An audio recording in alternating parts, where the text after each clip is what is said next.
RPI Athawale गट की or से दहिसर से कांदिवली तक भारत जिंदाबाद रैली का आयोजन किया गया। इस रैली का नेतृत्व पार्टी के जिलाध्यक्ष रमेश गायकवाड़ ने किया। हजारों की संख्या में कार्यकर्ता भारत जिंदाबाद के नारों के साथ रैली में शामिल हुए। रमेश गायकवाड़ ने रैली में कहा कि भारत जिंदाबाद यात्रेला खूप चांगला प्रतिसाद मिळाला, जवजव 5 किलोमीटर लोकांच्या रांगा होत्या। उन्होंने अपनी काव्यात्मक शैली में ऑपरेशन सिंदूर की सराहना करते हुए कहा, सुन ले बेटा पाकिस्तान, बाप है तेरा हिंदुस्तान। भारत जिंदाबाद था, है और रहेगा। रैली के माध्यम से आरपीआई ने देशभक्ति और राष्ट्र प्रेम का संदेश दिया।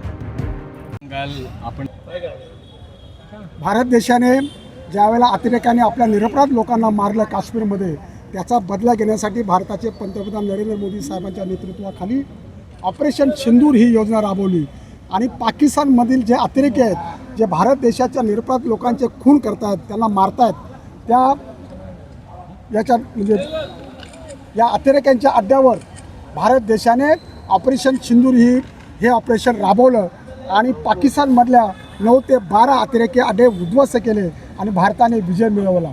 त्यामुळे साहजिकच भारत देशाच्या लष्कराने पाकिस्तानमध्ये घुसून अतिरेक्यांना मारलं, हा पूर्ण देशामध्ये संदेश गेला आणि त्या निमित्ताने भारत देशाचे पंतप्रधान नरेंद्र मोदी साहेबांचं अभिनंदन करण्यासाठी, आभार मानण्यासाठी आणि भारतीय लष्कराचं आभार मानण्यासाठी, त्यांचं अभिनंदन करण्यासाठी आठवले साहेबांच्या नेतृत्वाखाली संपूर्ण देशभर भारत जिंदाबाद यात्रा, भारत तिरंगा यात्रा आम्ही काढत आहोत। महाराष्ट्रामध्ये सुद्धा भारत तिरंगा यात्रा प्रत्येक शहरामध्ये, प्रत्येक खेड्यामध्ये आम्ही काढलेली आहे। या आठवड्यामध्ये आठवले साहेबांच्या नेतृत्वाखाली चैत्यभूमी ते इंदू मिल ही या ठिकाणी सुद्धा भारत तिरंगा यात्रा, भारत संविधान आपलं भारत जिंदाबाद यात्रा आम्ही काढलेली आहे। आणि आज सुद्धा रिपब्लिकन पक्षाच्या वतीने रिपब्लिकन पक्षाचे आमच्या या भागाचे लाडके जिल्हाध्यक्ष रमेश गायकवाड यांच्या नेतृत्वाखाली ही भारत जिंदाबाद यात्रा, तिरंगा यात्रा दहिसर ते कांदिवली येथील शताब्दी हॉस्पिटलपर्यंत काढलेली आहे। आणि या सगळ्या ठिकाणी दहिसर, बोरिवली, कांदिवली, मालाड या परिसरामध्ये शेकडो लोकांनी तिरंगा झेंडा हातात घेऊन तिरंगा झेंड्याला सलामी करून भारत जिंदाबादच्या घोषणा देऊन भारताचे लष्कराचे जिंदाबादच्या या घोषणा देऊन आज ही तिरंगा रॅली काढली। त्याबद्दल रमेश गायकवाड यांचं महाराष्ट्राचा सरचिटणीस म्हणून मी त्याचं अभिनंदन करतो। जय भीम, जय भारत, जय महाराष्ट्र, जय भारत। नाही, भारत जिंदाबाद यात्रेला उत्तर मुंबई जिल्ह्यातून प्रचंड असा प्रतिसाद मिळाला।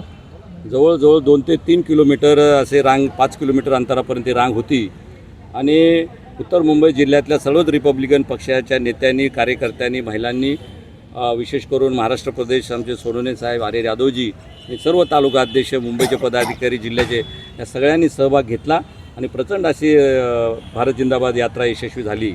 या ठिकाणी मी सांगू इच्छितो की पाकिस्तानचे जे अतिरेक्यांचे अड्डे होते ते झाले करून टाकले चूर आणि यशस्वी केला आहे ऑपरेशन सिंदूर।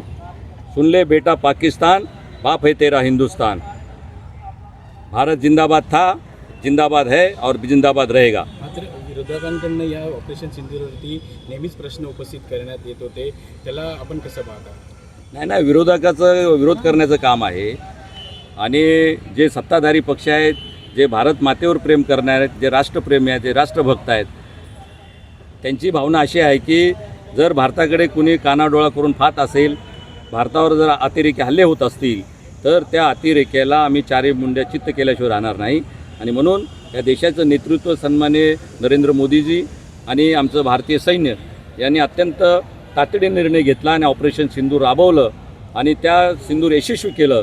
आमच्या ज्या जवान आहेत भारतीय सैन्यामधल्या, त्या जवानांनी पाकिस्तानला आणि संपूर्ण देशाला, विश्वाला दाखवून दिलं हा आधुनिक भारत आहे आणि आधुनिक भारत हे कधी अतिरेक्याचे हल्ले खपवून घेणार नाही।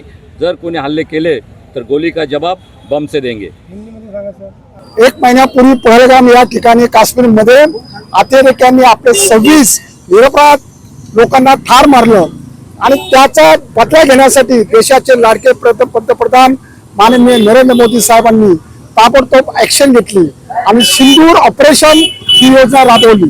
सिंदूर ऑपरेशनमुळे साहजिकच पाकिस्तानमध्ये ज्या दहशतवाद्यांनी आपल्या निरपराध लोकांचं रक्त सांडलं त्या दहशतवाद्यांचे 9 ते 12 अड्डे उद्ध्वस्त केले आणि जवळजवळ 100-200 अतिरेक्यांना ठार मारलं. आणि त्याबद्दल निश्चितपणे या संदर्भामध्ये भारताचे लाडके पंतप्रधान नरेंद्र मोदी साहेब आणि भारताचे जवान, भारताच्या सैनिकांचं आपण स्वागत करण्यासाठी, भारताच्या सैनिकांना धीर देण्यासाठी आणि आम्ही संपूर्ण भारतीय जनता भारतीय सैनिकांच्या पाठीमागे आहोत.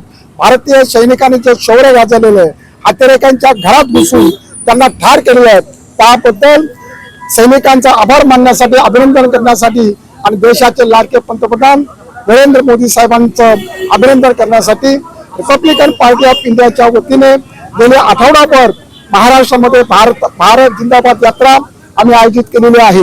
महाराष्ट्राच्या मुंबई शहरामध्ये चैत्यभूमी ते इंदुमलपर्यंत स्वतः आठवले साहेबांनी या रॅलीचं, भारत जिंदाबाद रॅलीचं नेतृत्व केलं. प्रत्येक जिल्ह्यामध्ये, प्रत्येक जिल्ह्याच्या प्रत्येक शहरामध्ये ही भारत जिंदाबाद यात्रा, भारत तिरंगा यात्रा रिपब्लिकन पक्षाच्या वतीने आयोजित केलेली आहे. आणि त्या यात्रेच्या निमित्ताने आम्ही पाकिस्तानचा निषेध केलेला आहे आणि भारतीय सैन्याचा जिंदाबाद केलेला आहे. देशाच्या पंतप्रधानांचं कौतुक केलेलं आहे. आज सुद्धा उत्तर मुंबई जिल्ह्याचे अध्यक्ष रमेश गायकवाड यांच्या नेतृत्वाखाली मी स्वतः आणि हरिहर यादव आम्ही आमच्या या प्रमुख उपस्थितीमध्ये सगळ्या तालुका अध्यक्षांच्या प्रमुख उपस्थितीमध्ये आज रमेश गायकवाड उत्तर मुंबई या ठिकाणी, केतकीपाडा ते कांदिवली शताब्दी हॉस्पिटल या ठिकाणी भारत जिंदाबाद यात्रा, भारत तिरंगा यात्रा आम्ही रिपब्लिकन पक्षाच्या वतीने आयोजित केलेली आहे. आणि निश्चितपणे या यात्रेच्या निमित्ताने आम्ही भारतीय लष्कराचं अभिनंदन करून, त्यांचं कौतुक करून, त्यांना पाठिंबा देऊन तुम्ही आमचे खरे रक्षण करते आहात, देशाचे पंतप्रधान खरे रक्षण करते आहात, हे त्यांचं कौतुक करण्यासाठी आज आम्ही ही यात्रा आयोजित केलेली आहे.